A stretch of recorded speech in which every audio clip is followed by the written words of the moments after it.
राधे राधे। नमस्कार। बृहस्पतिवार व्रत कथा। बृहस्पतिवार के दिन विष्णु भगवान की पूजा की जाती है। बृहस्पति या गुरु को बुद्धि और शिक्षा का देवता माना जाता है। गुरुवार को बृहस्पति देव की पूजा करने से धन, विद्या, पुत्र व अन्य मनोवांछित फल प्राप्त होते हैं। यह व्रत अत्यंत फलदायी है। बृहस्पतिवार व्रत करने से बृहस्पति देवता प्रसन्न होते हैं। बृहस्पतिवार व्रत कथा पौराणिक कहानी के अनुसार प्राचीन समय की बात है। एक नगर में एक बड़ा व्यापारी रहता था। वह जहाजों में माल लदवाकर दूसरे देशों में भेजा करता था। वह जिस प्रकार अधिक धन कमाता था, उसी प्रकार जी दान खोलकर दान भी करता था। परंतु उसकी पत्नी अत्यंत कंजूस थी। वह किसी को एक दमड़ी भी दान नहीं देती थी। एक बार सेठ जब दूसरे देश में व्यापार करने गया तो पीछे से बृहस्पति देव ने साधु वेश में उसकी पत्नी से भिक्षा मांगी। व्यापारी की पत्नी बृहस्पति देव से बोली, हे साधु महाराज, मैं इस दान पुण्य से तंग आ गई हूँ। आप कोई ऐसा उपाय बताएं जिससे मेरा सारा धन नष्ट हो जाए और मैं आराम से रह सकूं। मैं यह धन लूटता हुआ नहीं देख सकती। बृहस्पति देव ने कहा, हे देवी, तुम बड़ी विचित्र हो। संतान और धन से कोई दुखी होता है। अगर अधिक धन है तो इसे शुभ कार्यों में लगाओ। कुंवारी कन्याओं का विवाह कराओ। विद्यालय और बाग बगीचों का निर्माण करवाओ। ऐसे पुण्य कार्य कराने से तुम्हारा लोक परलोक सार्थक हो सकता है। परंतु साधु की इन बातों से व्यापारी की पत्नी खुश नहीं हुई। उसने कहा, मुझे ऐसे धन की कोई आवश्यकता नहीं जिसे मैं दान दूं। तब बृहस्पति देव बोले, यदि तुम्हारी ऐसी इच्छा है तो तुम एक उपाय करना।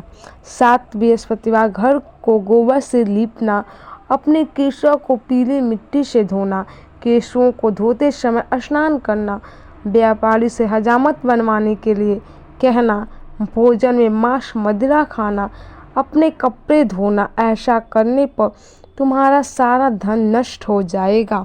इतना कहकर बृहस्पति देव अंतर्ध्यान हो गए। व्यापारी की पत्नी ने बृहस्पति देव के कहे अनुसार 7 बृहस्पतिवार वैसा ही करने का निश्चय किया। केवल 3 बृहस्पतिवार ही बीते थे कि उसकी समस्त धन संपत्ति नष्ट हो गई और वह परलोक सिधार गई।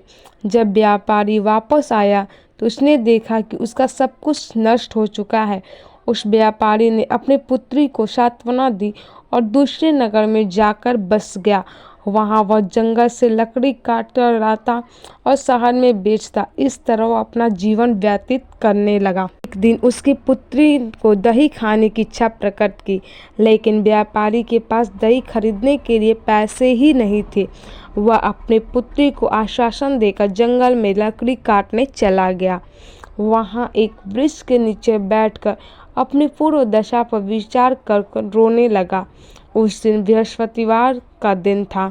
तभी वहाँ बृहस्पति देव साधु के रूप में सेठ के पास आए और बोले, हे मनुष्य, तू इस जंगल में किस चिंता में बैठा है? तब व्यापारी ने बोला, हे महाराज, आप तो सब कुछ जानते हैं। इतना कहकर उसने अपनी कहानी सुनाई और रो पड़ा। बृहस्पति देव बोले, देख बेटा, तुम्हारी पत्नी ने बृहस्पति देव का अपमान किया था, इसी कारण तुम्हारा यह हाल हुआ है। लेकिन अब तुम किसी प्रकार की चिंता ना करो। तुम गुरुवार के दिन बृहस्पति देव का पाठ करो। 2 पैसे के चने और गुड़ को लेकर जल के लोटे में शक्कर डालकर वह अमृत और प्रसाद अपने परिवार के सदस्यों और कथा सुनने वालों में बांट दो। भगवान तुम्हारा अवश्य कल्याण करेंगे। साधु की बात सुनकर व्यापारी बोले, महाराज, मुझे तो इतना भी नहीं बचता कि मैं अपनी पुत्री को दही लाकर दे सकूं। इस पर साधु जी बोले, तुम लकड़ियां शहर में बेचने जाना। तुम्हें लकड़ियों के दाम पहले से चौगुने मिलेंगे, जिससे तुम्हारे सारे कार्य सिद्ध हो जाएंगे। उसने लकड़ियां काटी और शहर में बेचने के लिए चल पड़ा। उसकी लकड़ियां अच्छे दाम में बिक गई, जिससे उसने अपने पुत्री के लिए दही लिया और गुरुवार की कथा हेतु चना गुड़ लेकर कथा की और प्रसाद बांटकर स्वयं भी खाया। उसी दिन से उसकी सभी कठिनाइयां दूर होने लगी, परंतु अगले बृहस्पतिवार को वह कथा करना भूल गया। अगले दिन वहां के राजा एक बहुत बड़े यज्ञ का आयोजन कर पूरे नगर के लोगों के लिए भोज का आयोजन किया। राजा की आज्ञा के अनुसार पूरा नगर राजा के महल में भोजन करने गया, लेकिन व्यापारी और उसकी पुत्री तनिक विलंब से पहुंचे, अतः दोनों को राजा ने महल में ले जाकर भोजन कराया। जब वो लौट कर आए तब रानी ने देखा कि उसका खूंटी पर टंगा हार गायब है। रानी को व्यापारी और उसकी पुत्री पर संदेह हुआ कि उनका हार दोनों ने ही चुराया है। राजा की आज्ञा से दोनों को कारावास की कोठरी में कैद कर लिया गया। कैद में दोनों अत्यंत दुखी हुए। वहां उन्होंने बृहस्पति देवता का स्मरण किया।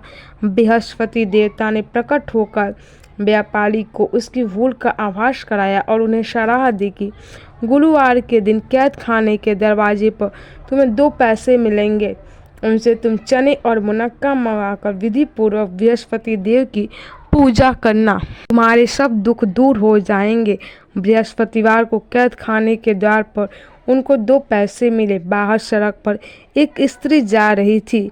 व्यापारी ने उसे बुलाकर गुड़ और चने लाने के लिए कहा। इस पर वह स्त्री बोली, मैं अपनी बहू के लिए गहने लेने जा रही हूँ, मेरे पास समय नहीं है। इतना कहकर वह चली गई। थोड़ी देर बाद वहाँ एक और स्त्री निकली।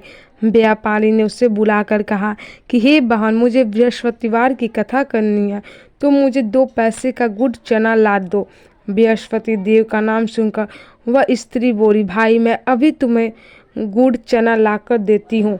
मेरा इकलौता पुत्र मर गया है, मैं उसके लिए कफन लेने जा रही थी, लेकिन मैं पहले तुम्हारा काम करूँगी, इसके बाद अपने पुत्र के लिए कफन लाऊंगी।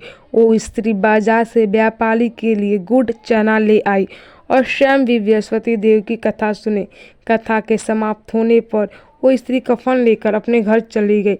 घर पर लोग उसके पुत्र की लाश को राम नाम सत्य है कहते हुए शमशान ले जाने की तैयारी कर रहे थे। स्त्री बोली, मुझे अपने लड़के का मुख देख लेने दो। अपने पुत्र का मुख देखकर उस स्त्री ने उसके मुंह में प्रसाद और चरणामृत डाला। प्रसाद और चरणामृत के प्रभाव से वह पुनः जीवित हो गया। पहली स्त्री जिसने बृहस्पति देव का निरादर किया था, जब वो अपने पुत्र के विवाह हेतु पुत्र वधू के लिए गहने लेकर लौटी और जैसे ही उसका पुत्र घोड़ी पर बैठकर निकला, वैसे ही घोड़ी ने ऐसी उछाल मारी कि वह गिरकर मर गया। यह देखकर स्त्री रो रो कर बृहस्पति देव की क्षमा याचना करने लगी।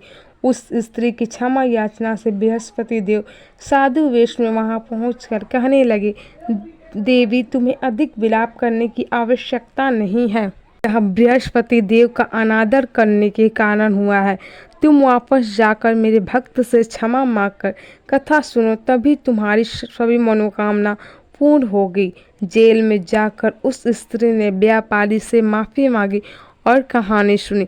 कहानी सुनने के उपरांत वह प्रसाद और चरणामृत लेकर अपने घर वापस आ गई। घर आकर उसने चरणामृत अपने मृत पुत्र के मुख में डाला। चरणामृत के प्रभाव से उसका पुत्र भी जीवित हो गया। उसी रात बृहस्पति देव राजा के सपने में आए और बोले, हे राजन, तूने जिस व्यापारी और उसकी पुत्री को जेल में कैद करके रखा है वह बिल्कुल निर्दोष है। तुम्हारी रानी का हार वहीं खूंटी पर टंगा हुआ है। दिन निकला तो राजा रानी ने हार खूंटी पर लटका हुआ देखा। राजा ने उस व्यापारी और उसकी पुत्री को रिहा कर दिया और उन्हें आधा राज्य देकर उनकी पुत्री का विवाह उच्च कुल में करवाकर दहेज में हीरे जवाहरात दिए। और जो सद्भावना पूर्वक बृहस्पतिवार का व्रत करते हैं एवं कथा पढ़ते हैं अथवा सुनते हैं और दूसरों को सुनाते हैं, बृहस्पति देव उनकी सभी मनोकामनाएं पूर्ण करते हैं, उनकी सदैव रक्षा करते हैं। तो सच्चे हृदय से उनको बोलिए बृहस्पति देव की जय। उम्मीद करती हूँ आज की आपको यह वीडियो अच्छी लगी होगी। ऐसे वीडियो को पाने के लिए हमारे चैनल भक्ति भजन को शेयर, लाइक और सब्सक्राइब जरूर करें। मिलते हैं दूसरे वीडियो में, तब तक के लिए राधे राधे।